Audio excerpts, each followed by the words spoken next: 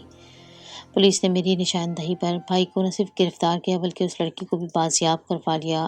ایک طرف ایک لڑکی کی عزت بچ جانے پر جہاں میں پرسکون تھی، تو دوسری طرف اپنے سگے بھائی کے ہاتھوں میں ہتھ کڑی دیکھ کر میرا دل مٹھی میں آ گیا تھا۔